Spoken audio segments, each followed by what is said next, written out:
Hi there, welcome to Wednesday's Traders Community Podcast. I've got the glorious Madavi here and Meta Johnny.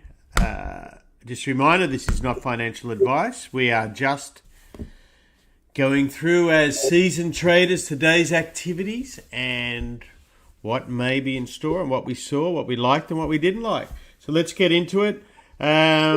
You can see the three representatives of the NASDAQ, S&P, and the Dow live on screen there. So who's what?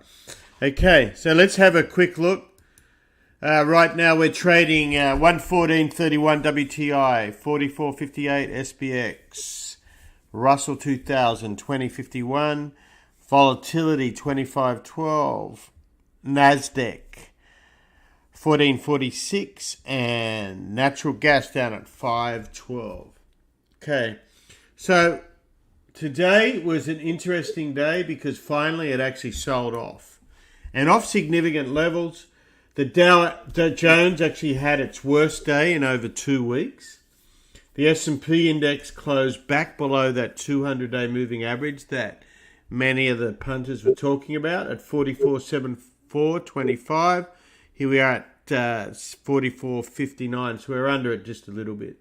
NASDAQ closed back below that 38.2% retracement of the recent trading range a lot of people have been batting from. And that was at 13,952, and so that's that. The energy sector was the only gainer today with 1.8%. We saw a lot of new highs across that. Hess was one that stood out to us. EQT was another. And Fang, Diamondback was another one. So a lot of these are solid companies. Obviously, perhaps people are a bit short them after the recent sell-off is what it feels like. And we had this big run of nearly 28, let me work that out in my brain, $22 off the recent lows. The biggest hits were financials. We saw the banks get sold off all day. So without further ado, let's look at it. The main drivers were simply profit taking, inflation concerns, and there was a strong 20-year bond auction, which we'll talk about in a sec. Okay, let's get into it. So the SPOOs, basically, it's been choppy last few days. I took the attitude just to sell off this high. On our daily, we talked about yesterday, once that had a little red bar, and I'll show you the shorter one, and stayed short that all day. Other than once, I think I trailed out and got back in on the horse, so to speak. So the key was we're at a major level, turning point, and you can see it didn't quite get to 8/8. So as that went red, we went short. It was over 4,500, so psychological levels. The target for scalping was here, didn't quite get there, down at that Cajun. And if we look at, just keep these simple, like I said, here's your levels, right? Back under that 200, that's yellow. Got your 50 here and that channel. So is this an ABC to go a lot lower? I don't seem to see anyone bearish and everyone mocking anyone that is. Most traders I know that are good, that got this bear run, actually got the up run. So when I see people just knocking bears, I think they should know what they're talking about. Good traders got this and good traders got that. So as you know, those who follow us. Last one here, and you can see the 240 identical, and the Dow we can see had its worst day, in 2 weeks. So we closed back at that 7/8, which it's been pivoting around. Okay, let's bring on Madavi for the NASDAQ. Here's the 5-minute. You probably want the hourly, right? There you go, mate. That's fine. Well, just like today it was basically a sell-off and the thing really choppy back and forth. I would get if you look at some of the runs it would make and it would come right back. If you're looking at the charts, you see that? Yeah. Actually, let me do a 5-minute. There you go. And these, So I mean, it was like a nice run up, but still really choppy. Then you would get like short on the down thing, thinking it was going to go back down. Then it would shoot back up. Then the rest of the time, all the way across, look at that, bam, up and back, up and back, and that's just terrible way to trade. You want to like one of these lines go down. Like this big move over here. You see that show, mate? You want moves like that. This one. So basically, I was making it. Then I was, since the last couple of days, I got caught holding on too long. I would get out and give back to winners, and it was choppy. So it was the futures haven't been great for all that much for the last couple of weeks, but stocks are performing a lot better. Yeah, and I think the futures, it's reminding me of how oil got. Oil got very thin and slippage. Like basically on CL on a heavy day, you can pretty well do 20 to 50 lots at your price in a good market. Then it slipped all the way down to 20, 10. And all of a sudden, 5 lots could be slippage of quite dramatic. The 1 pip spread or 1 point spread isn't really there. And I'm seeing that now, not so much on the S&P, but NASDAQ, from what I can hear. And so a lot of options are like that. What it tells me, the liquidity is in there, the margins are up. We know a lot of people blew up on the way down. And I saw a really good comment by someone today that all the experts who were tech experts then became macro geopolitical experts down the bottom there. And so a lot of that mindset is that obviously they didn't really know what they're doing technically, because it's been a very good technical market. But the point the guy was trying to make was that there's all these experts out there of nothing.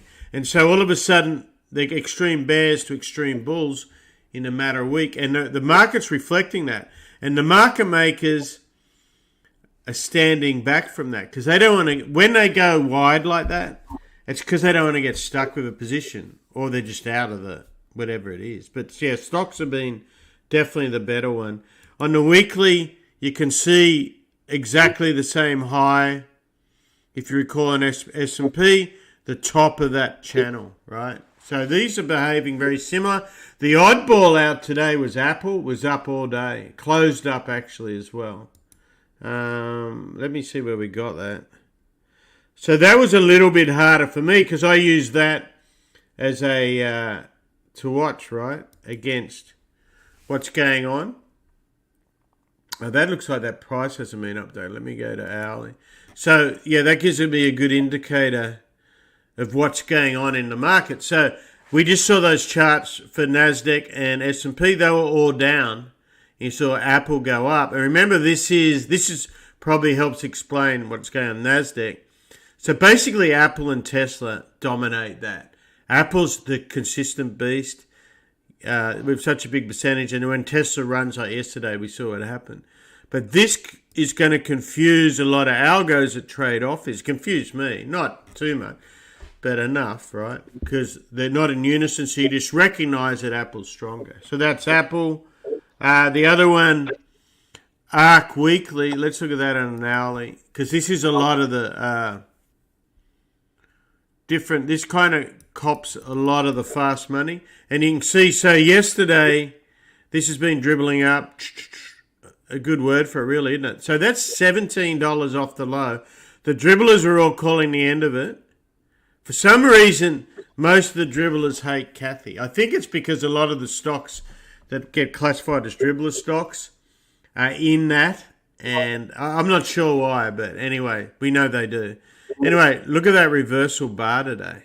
From 68 to 65, 66. So that tells the tale of a lot.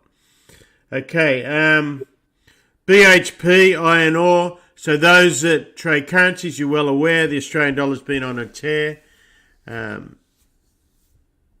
For, I think it's like 6 days straight up. Why would you expect difference with what commodities, what's going on with that, right? Well, this little number here, BHP, that and Rio Tinto are the 2 biggest commodity companies in the world. They control iron ore, natural gas, Boku, different things, right? So this is them off the low, just running up. That's a $10 move, so that's 20% move. And look right into this breakdown. So there's a lot of that sort of stuff out there. As far as the we looked at the spoos.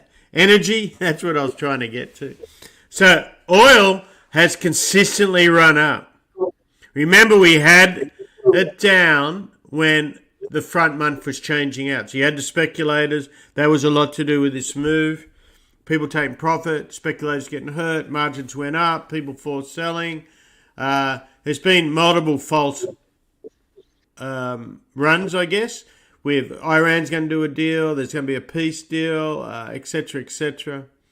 Bottom line is, there's a lot of oil off the market, a lot of uncertainty. Economies are trying to pick up in the US and that. The stock market's telling that.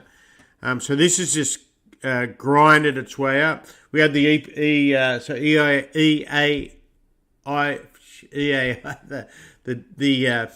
damn, I'm tongue twisted.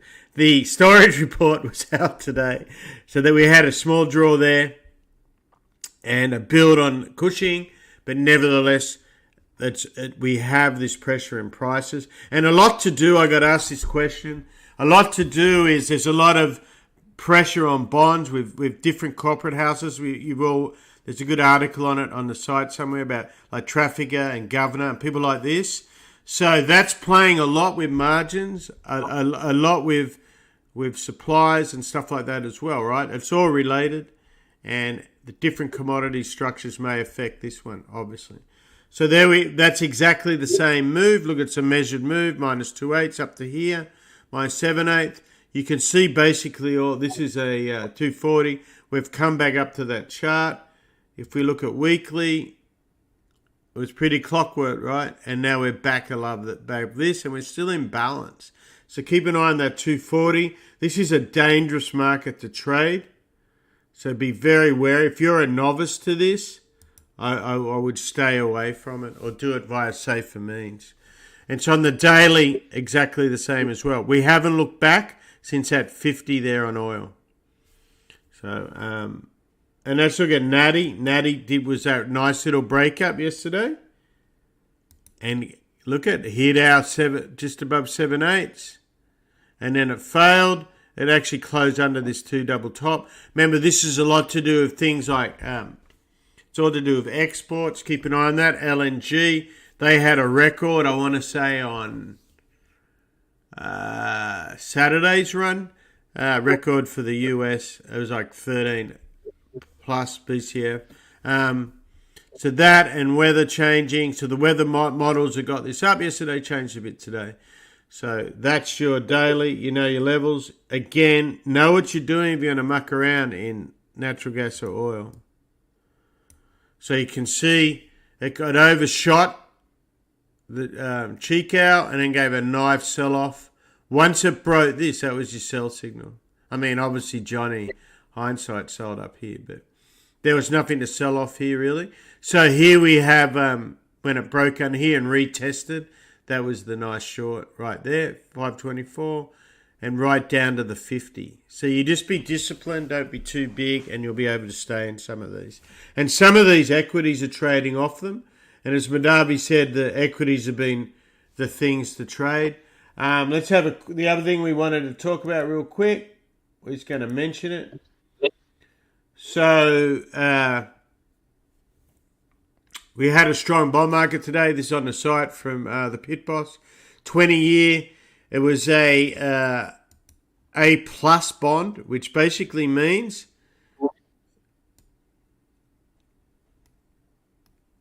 there we go, bringing that up for you. It means we had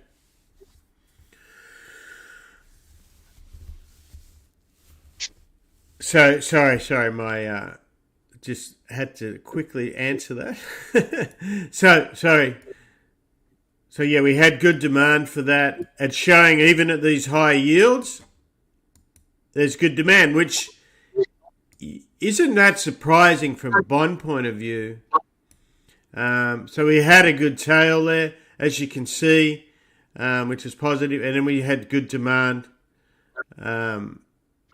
from indirects and directs, and that's all. So just go through there, you'll see it all. But basically the reason it's relevant and the stock market sold off, we have seen a rotation out of bonds into stocks, and today we had a strong bid in the auction, and that gave an incentive definitely to sell stocks or take profit on stocks, buy bonds, and that's what we saw after the number. Treasuries had their best level after that auction. So that's all on the site. So enjoy yourself. Let's have a quick look at what we got out tomorrow, and then I think we are pretty well done, right? Anything else? Good. Anything else we got to cover? Don't think so, right? Nope. The only number out today was new home sales, which fell month over month.